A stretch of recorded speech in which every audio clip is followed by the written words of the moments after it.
and diversity. Curiously, it is elephants that draw some animals to the Bai.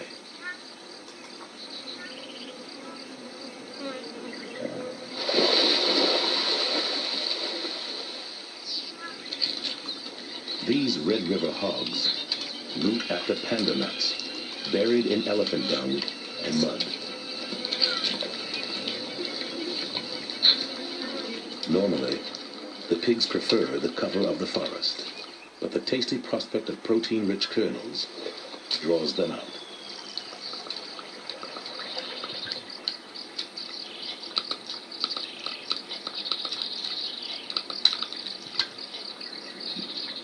Their vigorous rooting gives a worm-hungry egret a chance to grab a quick bite.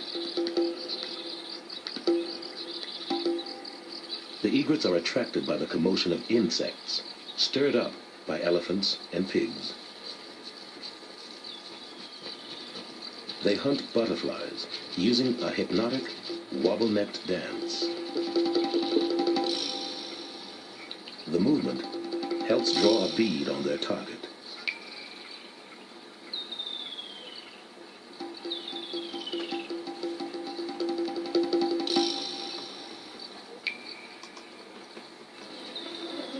As morning heats up, the pigs retire to the shade and protection of the surrounding forest.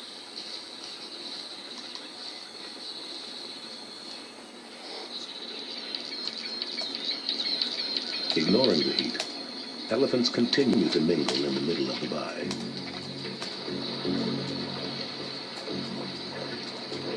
Elephants may have frequented this spot for centuries. These gigantic nomads are constantly eating, consuming some 200 pounds of vegetation a day.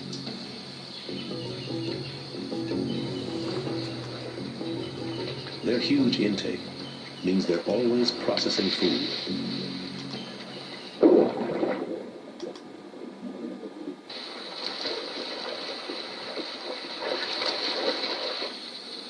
But elephant digestion is incomplete, and they leave something here for almost everyone.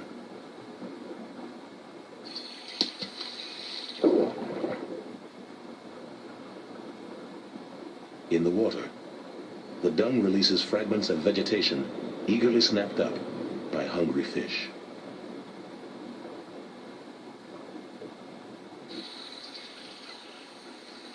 This is recycling at its best.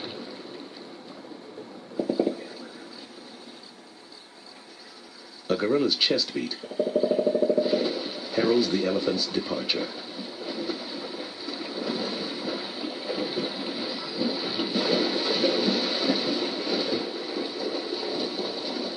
They march back into the forest, disappearing among the trees.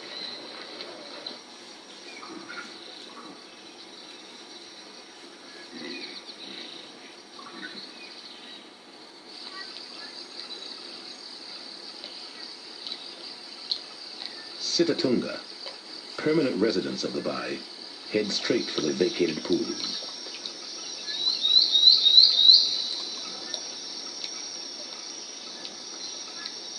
They know what they're after and where to look.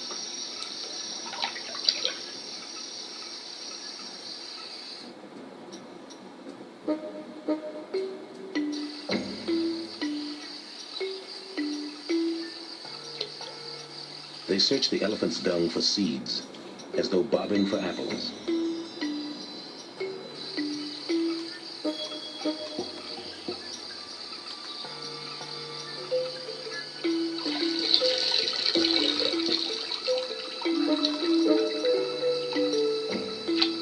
They scan the water's surface for a fresh pile of dung, then dunk their heads into the pool, nuzzling through their find.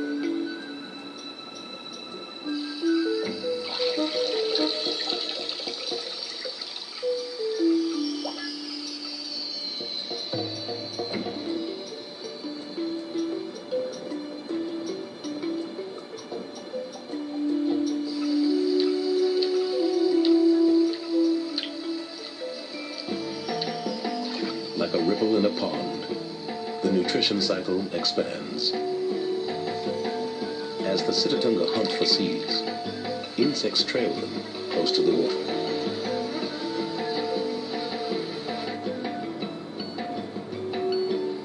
Fish jump at the fat flies, leaping high into the air to snag them.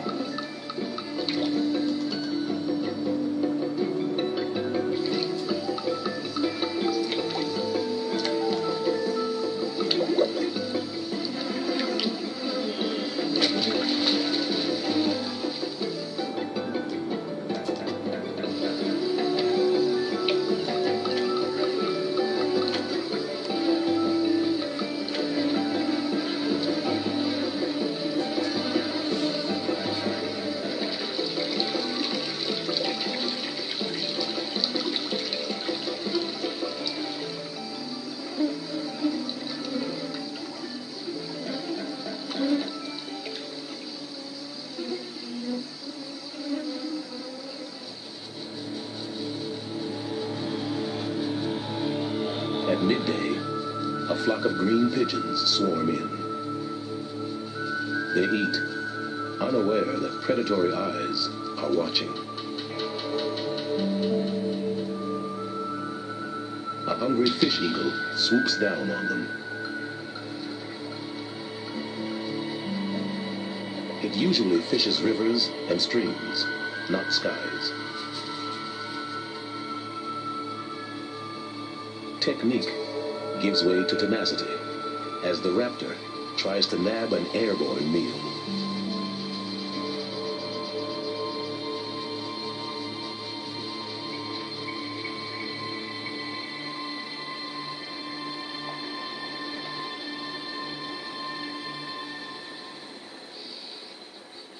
Other birds take a more laid-back approach. Oxpeckers and egrets hitch a ride across the bay.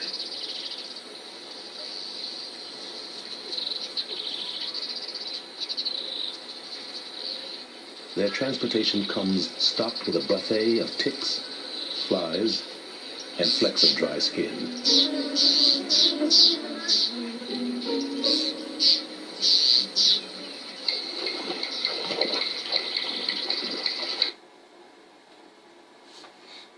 Voilà.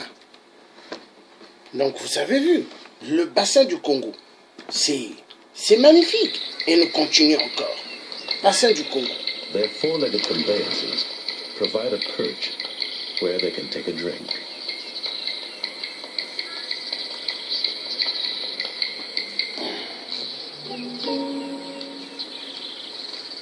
They also make a handy lookout for nest materials.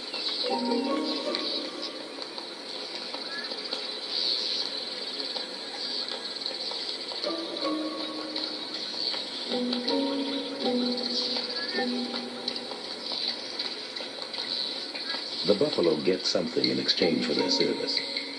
An efficient cleaning from the oxpecker's sharp, brightly painted beaks.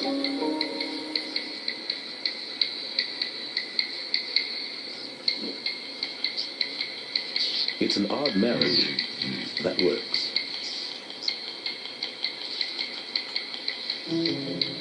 But when they hop from the brutish buffalo to the sensitive Sitatunga, the oxpeckers go from welcome guest to nagging pests.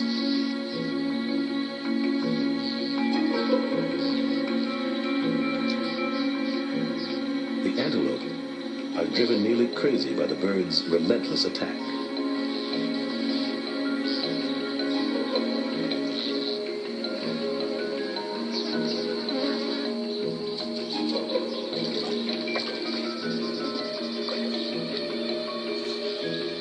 The downy fur of young Sitatungas is harvested as a lining for the oxpecker's nests. It's an annoyance that quickly builds to torture.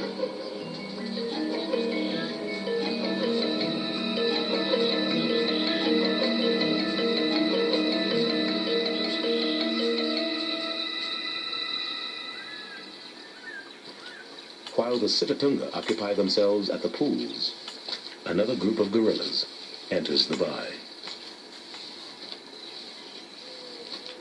A huge silverback ushers his family in.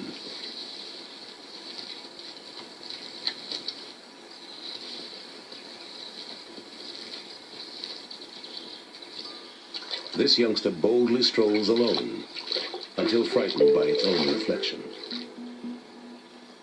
Fortunately, mother's nearby for reassurance.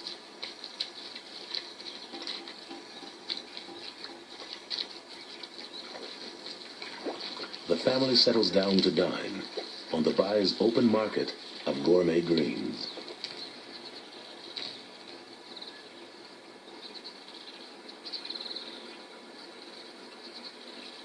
Food is plentiful throughout the forest, but many favorites are found here and nowhere else.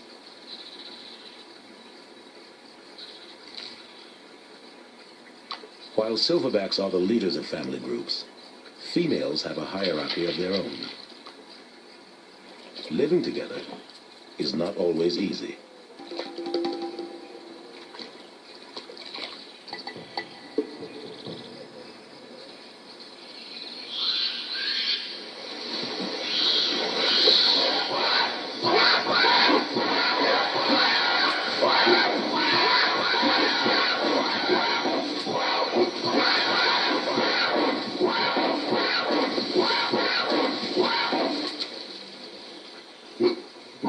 The bout of mud wrestling is violent, but brief, ending with both opponents standing their ground, neither willing to concede defeat.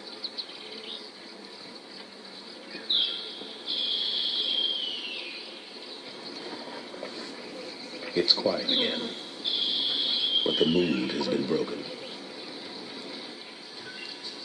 The family retreats, vanishing behind the dense curtain of trees.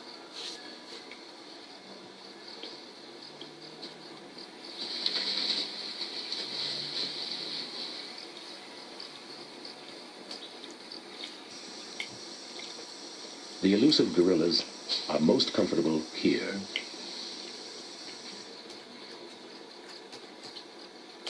On private perches, they sit back, relax, and signal their presence to the world.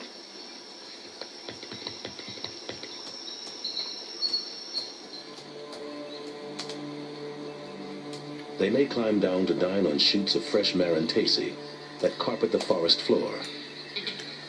But there's plenty to eat at higher altitudes.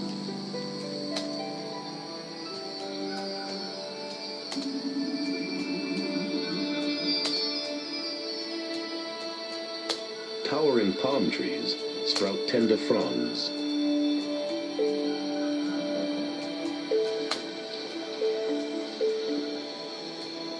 Since the slender palms won't support gorillas, they have to stretch for a snack from a neighboring tree. The palm's fleshy fruit entices other forest dwellers, though some find it easier to reach than others. The curious black-casked hornbill has no problem. His beak is designed like a pair of forceps, so he can avoid the prickly spines of the tree.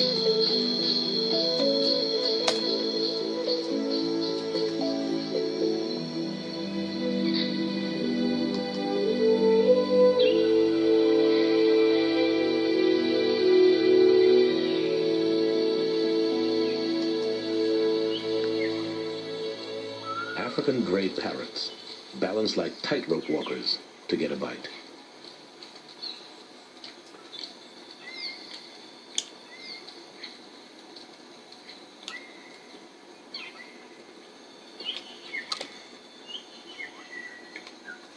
It's slow, slippery work.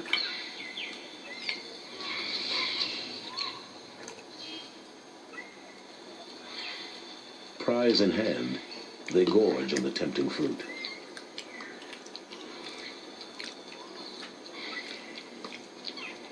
When they've had their fill, the nut is discarded.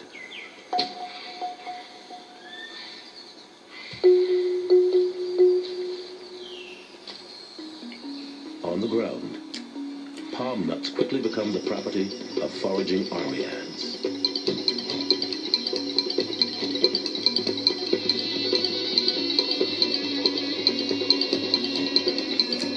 soldiers stand sentinel as the workers set about expertly stripping the nut of all that's left to be eaten.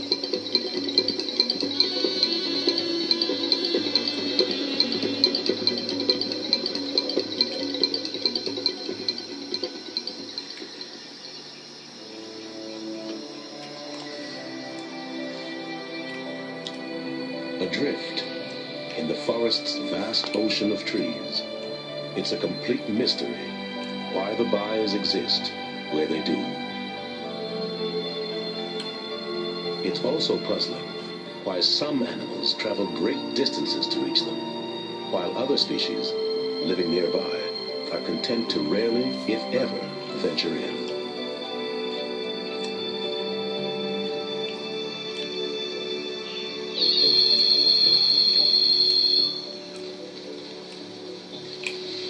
Chimpanzees populate surrounding areas, but seem to have little use for the bai. They get everything they need within the denser confines of the forest.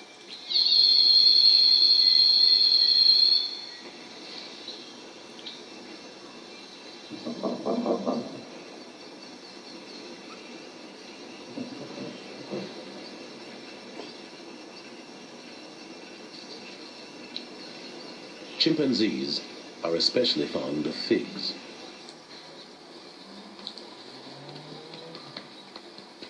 A mother spies a delectable-looking bunch high in a nearby tree.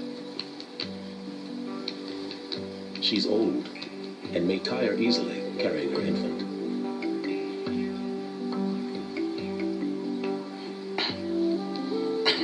Yet her desire for the figs pushes her on.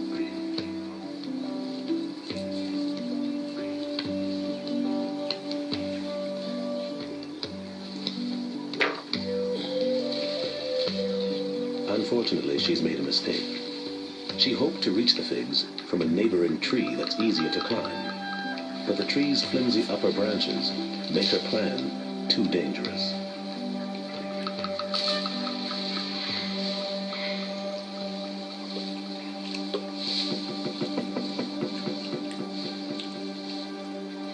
Mother and child are stranded for the moment.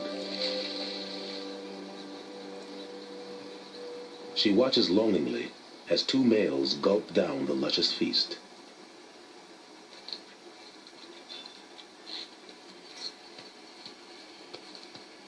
Though it takes all of her effort, hunger spurs the female directly up the wide, slippery fig tree.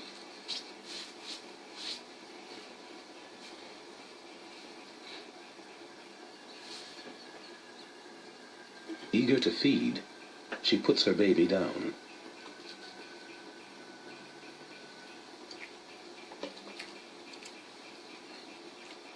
The youngster clings to its temporary cradle.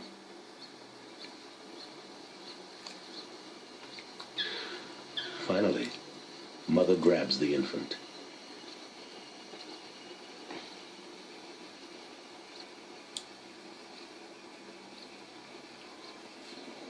Now, she must tackle a new problem, getting down the slippery tree.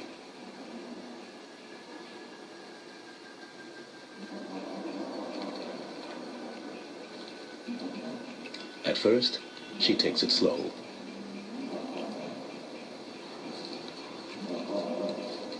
Then sidles down the wide trunk, showing off a few well-choreographed techniques.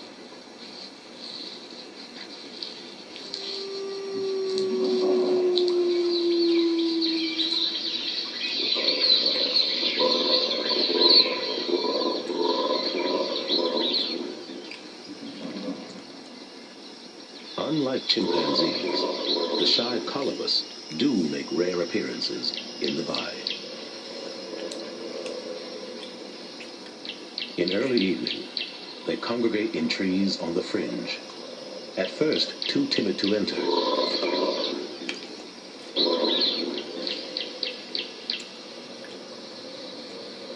But now the clearing is tranquil, and the dominant male cautiously leads his troop in. They're a nervous bunch, eating quickly while staying on guard. Unaccustomed to walking on solid ground and not used to getting their feet wet, they prefer to hop.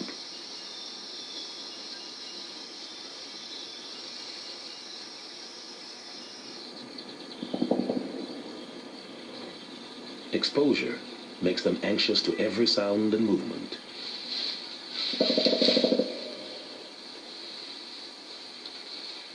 When a rambunctious gorilla family enters the bay, it's too much for the colobus.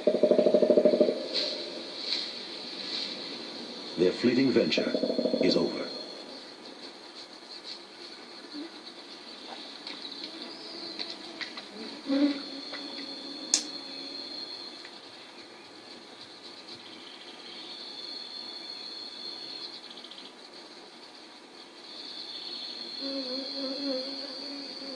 In the natural world, larger creatures frequently intimidate smaller ones. But in the bay, even the big and powerful are at the mercy of flies. They're everywhere and completely indiscriminate. They even badger the very chameleons that eat them.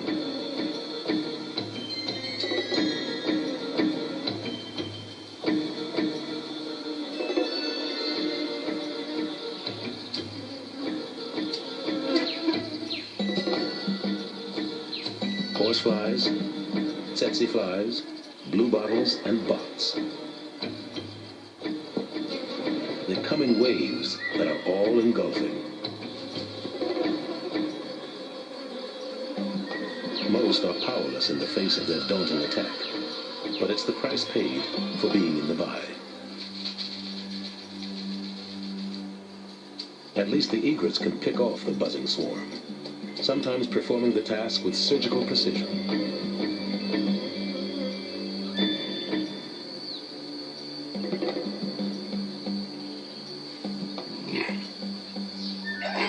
It's understandable why such devoted attention is welcome.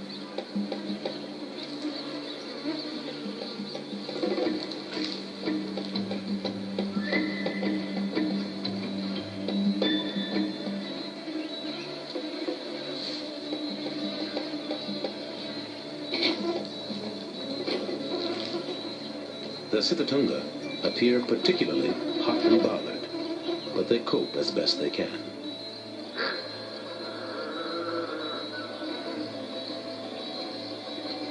Their efforts become an exercise in non-stop flapping, flicking, and prodding. When it gets to be too much, the Sitatunga employ another defense. They gracefully skim their ears through the water, obtaining a few short moments of relief.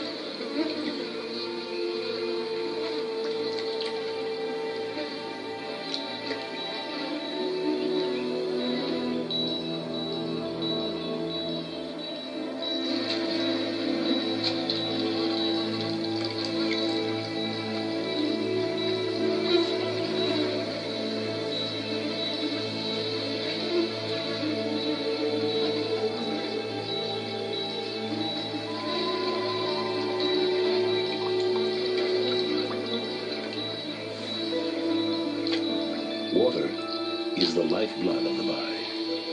It takes its nourishment from rivers and streams that originate deep in the surrounding forest. Although pools of clear water are constant here, the bay needs more to sustain it. There is little hint of a break in the weather.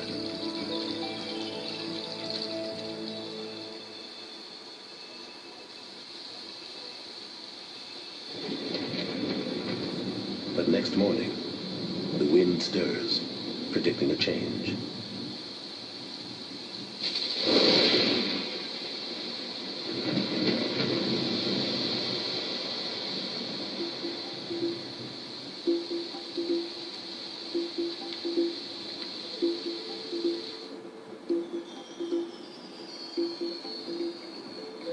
The first invigorating drops begin to fall.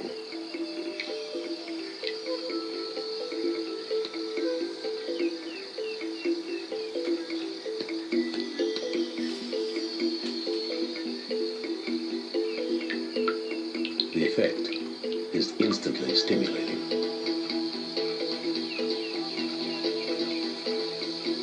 The shower prompts some to find shelter, while others appear to rejoice.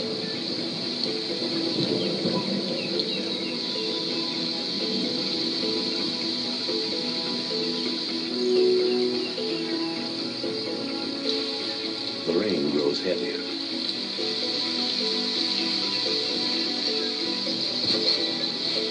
One silverback forcefully ushers his group back into the forest.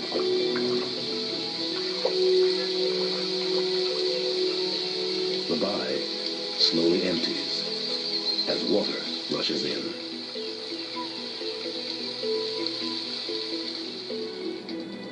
Intense flooding rains swamp the clearings several times a year.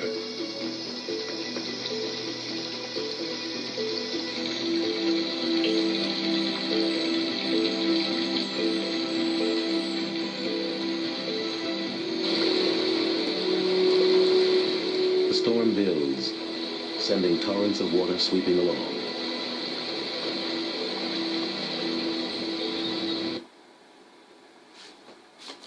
Voilà. Donc nous avons suivi le bassin du Congo. Hein?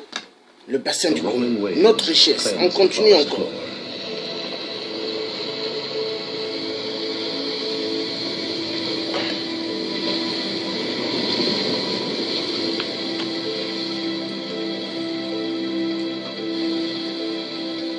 Bulging streams pick up momentum, gathering silken leaves as they go.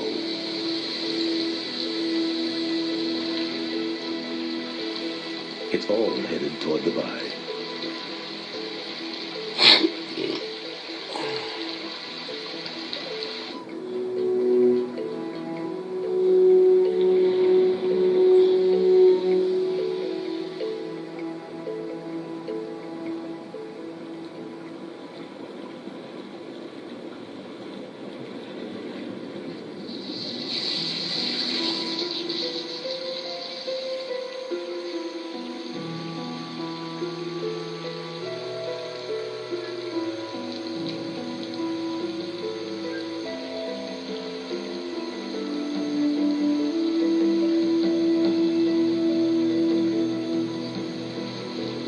The deluge transforms the bay into a shallow, muddy sea.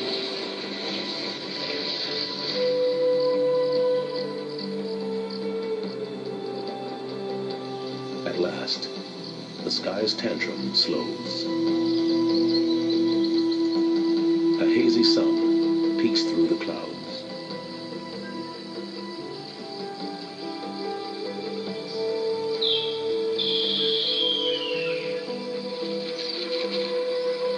Forest ducks squabble over choice vegetation floating on the surface.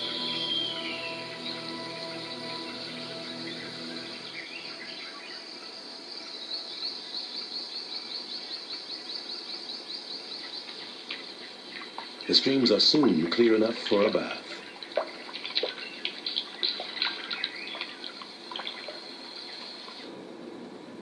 Scavenging catfish sense the change in their environment. The high water gives them unrestricted access to the far reaches of the bay.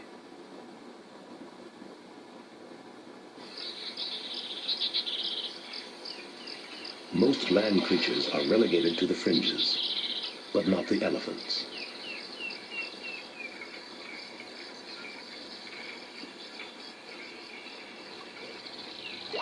The watery disguise doesn't hinder their memories.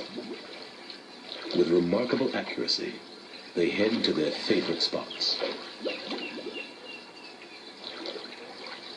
Elephants have an uncanny sense for detecting mineral deposits beneath the earth. For them, the bay is a repository of buried treasure.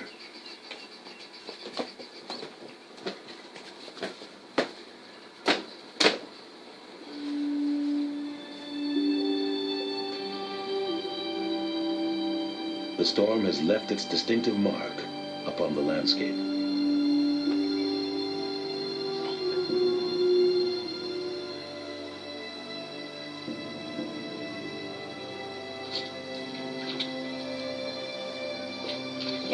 The Sitatunga's splayed hooves keep it from sinking into the sodden earth.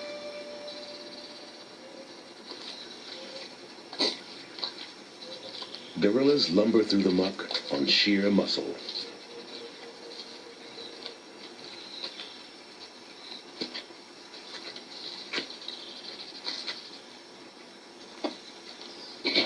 While waterlogged paths snare mighty giants.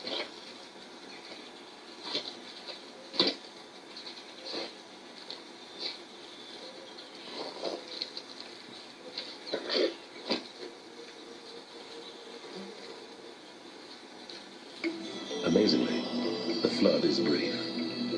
The sky clears, releasing the full blast of the sun's rays. The open pastures absorb moisture quickly. Within 8 hours, much of the water is gone.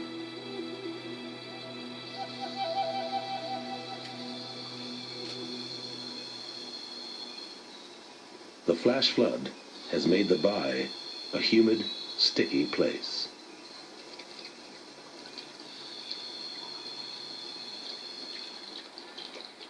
Catfish that have strayed too far from its heart risk being left high and dry.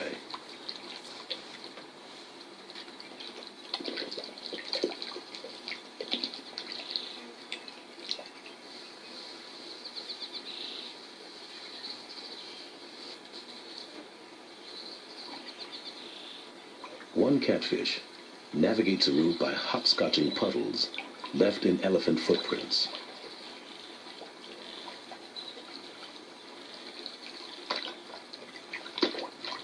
Another struggles through a muddy canal, paying little heed to a swarm of harvester ants.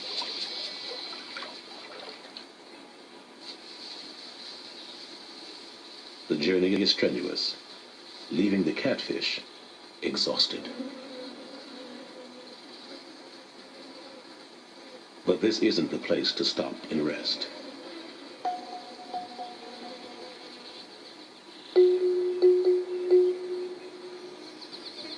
Harvester ants swarm over the tired, gasping fish. It summons one last burst of energy, but the harvesters are expert at their work.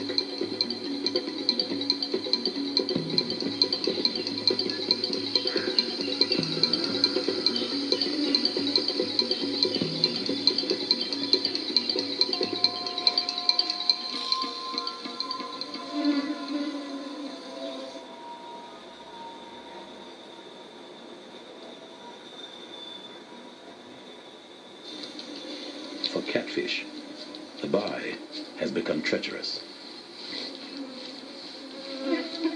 Resourceful hunters keep an eye out for those stranded in the grass.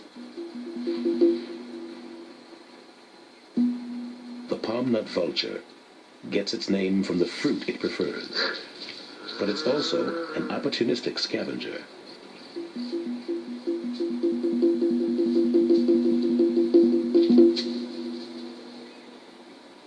The vulture's technique is unrefined.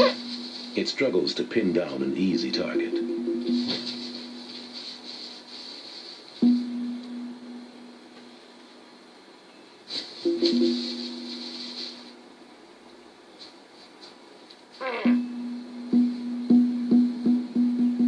At last, the vulture gathers the prize, ferrying it into the forest, where a hungry mouth awaits.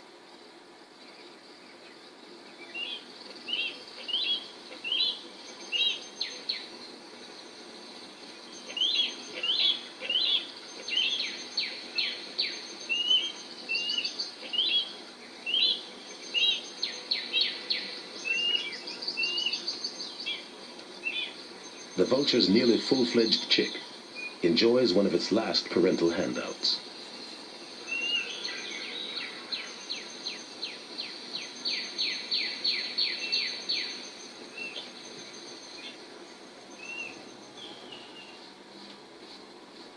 Another catfish struggles to find the heart of the bay.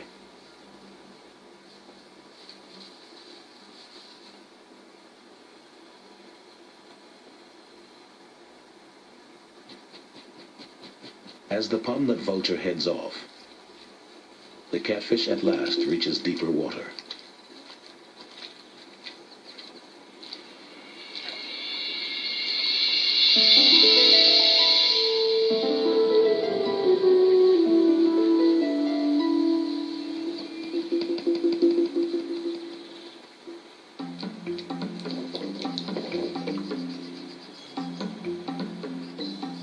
The storm has cleared the air and refreshed the waters.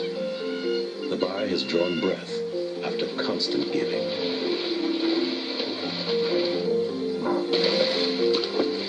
It appears reborn, its inhabitants rejuvenated.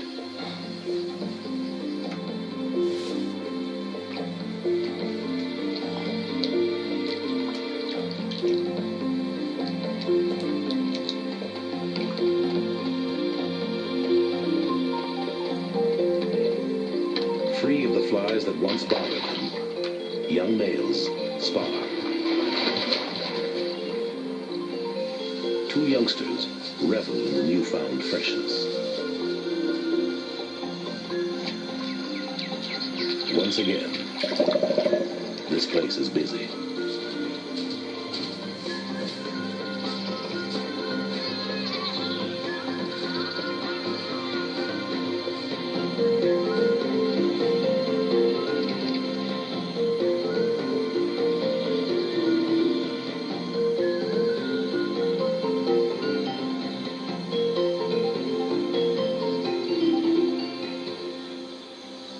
Many gorillas sit longingly around the fringes, anxiously awaiting their chance to enter. While they bide their time, they indulge in embarrassingly familiar behavior.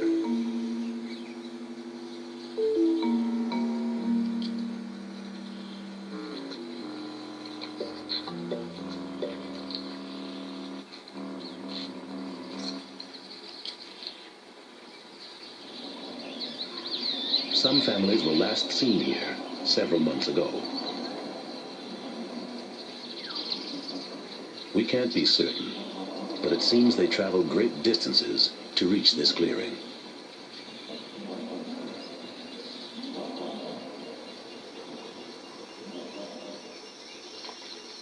What is it about these aquatic plants that appeals to the most powerful of primates?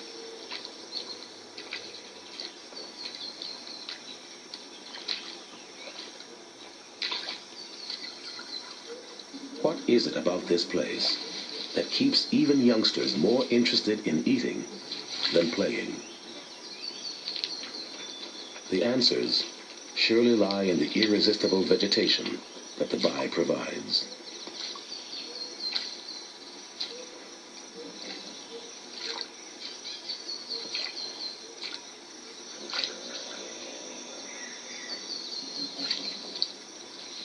The roots are gritty with dirt and require vigorous washing to suit the gorilla's tastes.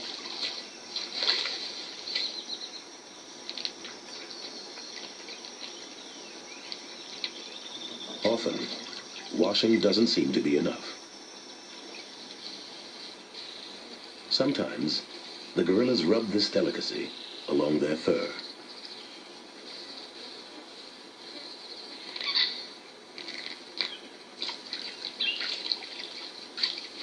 Is it simply a way of assuring a dirt-free meal?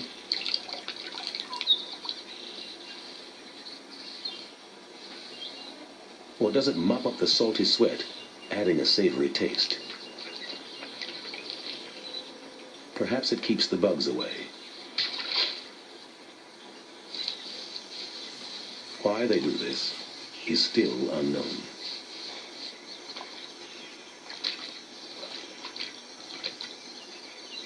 There are far more questions for which we have no answers.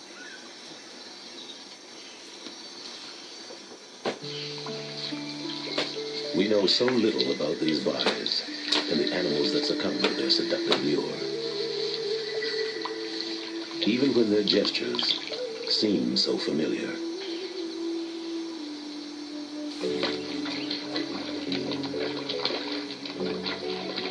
Silent witness to the rhythms of life, the bai provides for all its creatures in its own special way.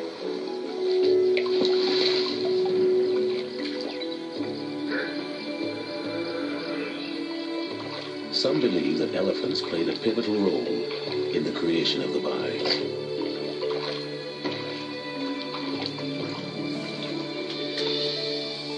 They appear to be rich in deposits of sodium and calcium.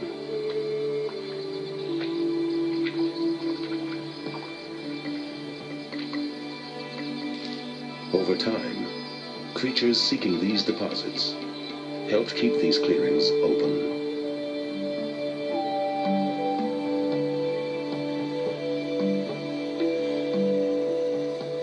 They are unique, to be valued and protected as irreplaceable treasures.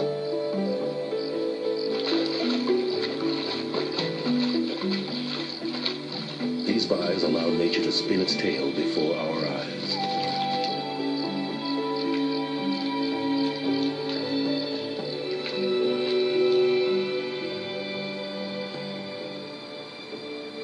They provide a glimpse into the primeval world, where nature's pageantry parades in wild and regal splendor.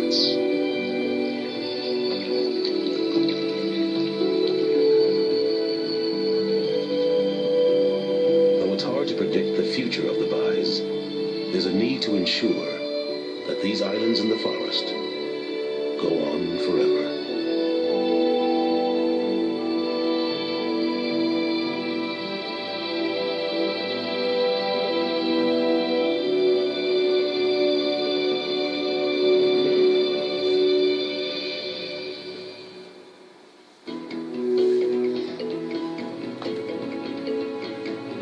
Voilà.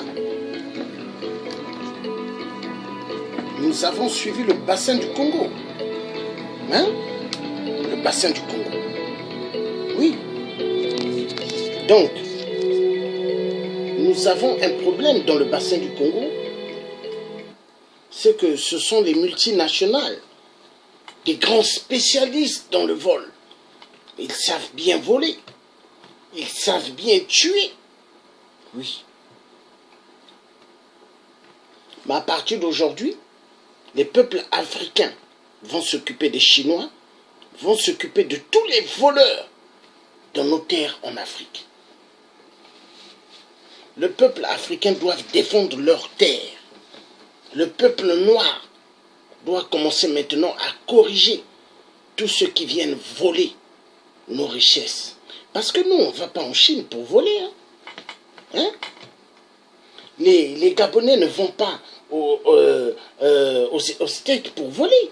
Mais pourquoi ils vont voler chez nous en Afrique? Ils mettent la main dans nos bois. Ils mettent la main dans le coltan, le cobalt, tous les minéraux, ceux qui veulent. Il y en a marre. Il faut maintenant qu'on commence à s'occuper d'eux. Oui. On va commencer à s'occuper d'eux. Et ça va venir. Parce que les multinationales, des grands voleurs, spécialistes dans le vol, avec cette monnaie que la France avait mis à l'Afrique, hein, le franc CFA de merde, une monnaie pour appauvrir l'Afrique. Hein? Franc CFA de merde.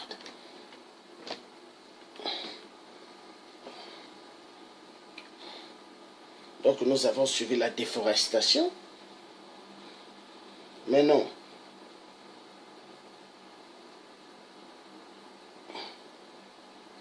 Nous allons...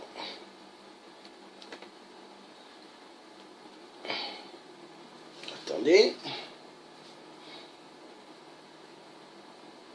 Ah, l'Afrique. Je comprends pourquoi les dictateurs ne veulent pas que nous soyons en Afrique. Oui. Mais ils vont voir, nous on va rentrer un jour. On va rentrer.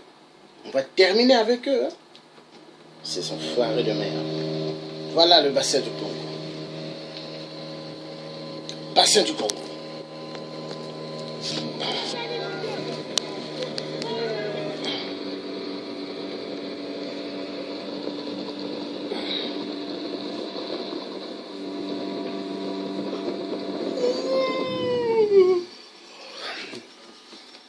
Oh là là là là là là.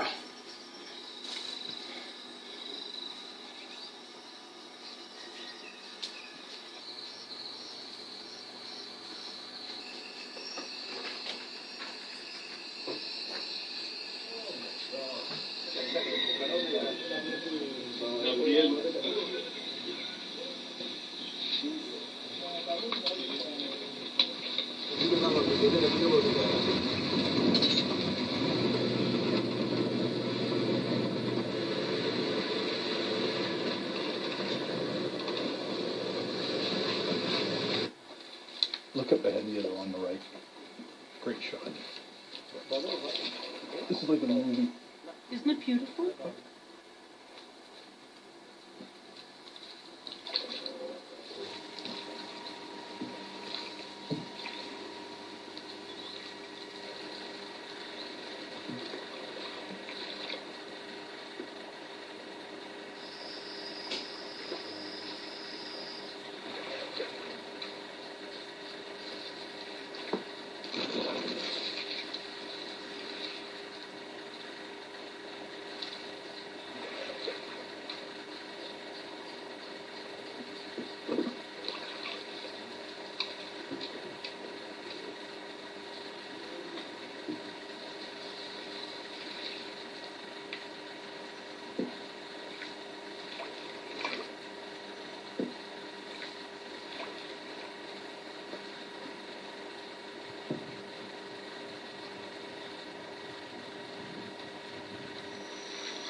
We are back from Ndeli Bai, a 45 to 50-minute walk through pristine rainforest.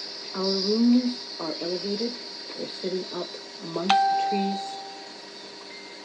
Sometimes at dusk you can hear the gorillas in these forests settling down for the night. Sometimes even during the night you can hear them if something disturbs them. And in the morning there's incredible birds and African grey parrots, hornbills. So it's good to get here and relax on the terrace looking over the view of trees and have a glass of local wine.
Most likely the silverback, he's the lone protector of the group. We have leopards that can prey on the gorillas, so he protects against that, as well as he protects the group against solitary males.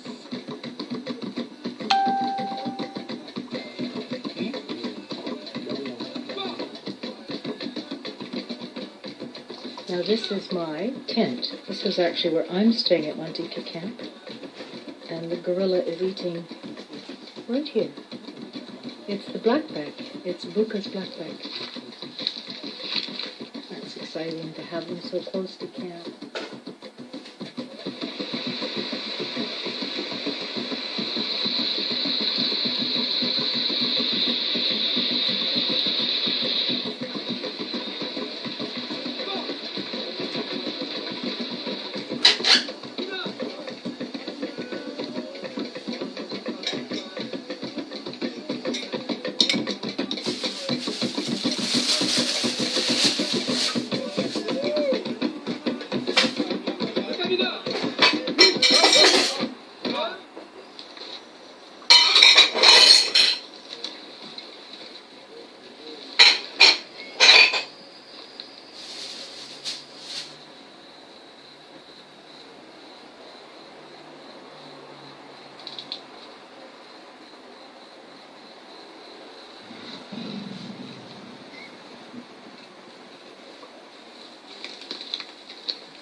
Looking up at the tree right now to see if it's this tree. Come back. Go back.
this as an activity, continuing down this river, Boat Road. Fantastic. Tangawiz. Ginger. Yeah, Miss Tangawiz. To get two more tomatoes bank holiday. Finished this one already. It's good than this ring.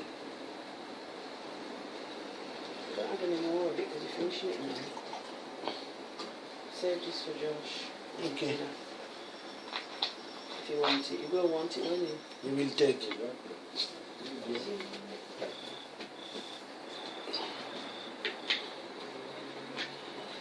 Well, about 3 more tomorrow. Oh là là là là, children. Children. Sun damage to the sound of African great parents. Nice.